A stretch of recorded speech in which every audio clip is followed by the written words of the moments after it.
You're listening to the Dennis Prager Show. My guest is Professor Daniel Dennett of Tufts University, where he's a professor of philosophy, co-director of the Center for Cognitive Studies. And his latest book is Breaking the Spell, Religion is a Natural Phenomenon. Is it fair to say that you are a leading secular thinker? Is that a fair description? Well, I'm certainly a secular thinker, yes. Okay, so all right, so you're just being modest on the leading, but you agree with the secular. Okay, sure. I just wanted everybody to understand. Absolutely. Okay, so we both acknowledge that there is a vast amount of nonsense believed as fact in the secular world at the university, which is in effect the leading light of secularism, such as the rejection of the differences between male and female brains. There's a lot of disagreement in the university about that. Well, again, the president in my field is, I don't know any serious people who believe that there aren't important differences between the sexes. Well, I don't know. What is your field? My field is philosophy and cognitive science. So how did the head of Harvard get in such trouble for even suggesting that? Oh, well, if you want to talk about Larry Summers, that's all pretty much of a red herring.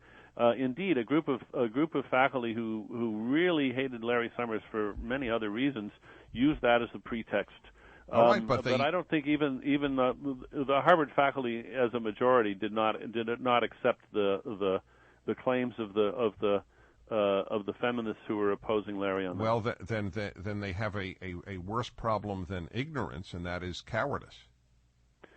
Well, I don't think it was. I think there was some cowardice there, but I think also there was, more importantly, there were many reasons. There are many reasons to think that Larry Summers was doing a bad job as president of Harvard. Yeah, all right, and a lot of people wanted to get rid of him, and if this was the way to get rid of him, if this was the quickest way to get rid of him, then let's not go for a better way. Let's just go to get him out of here. Okay. Anyway, back to your book now.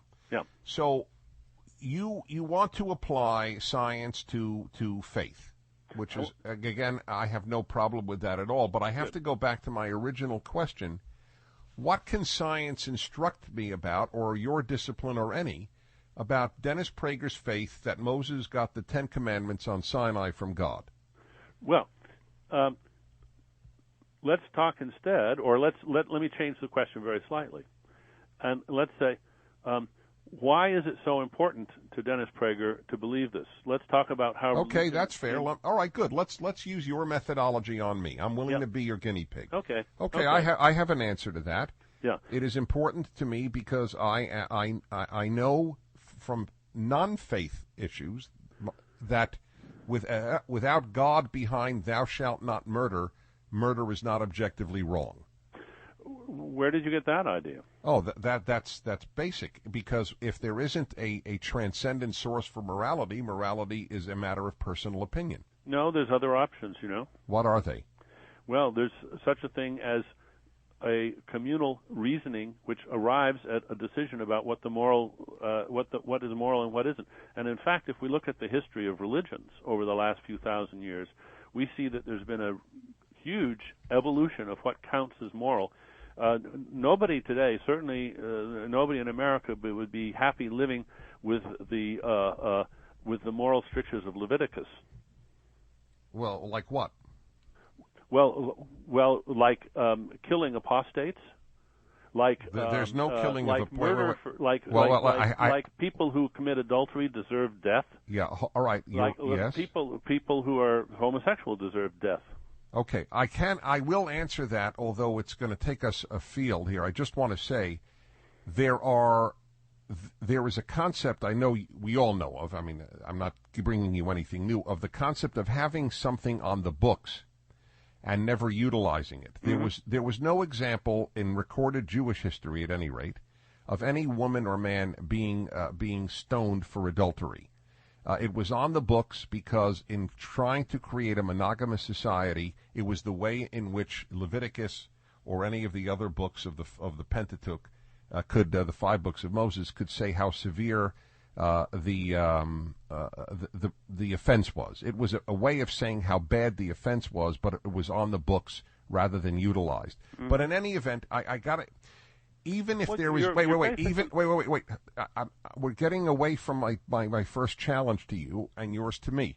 Let us say Leviticus is sheer nonsense. It doesn't refute my point that if God is not the source of morality, you said you can have communal reasoning. Well, okay, so communal reasoning.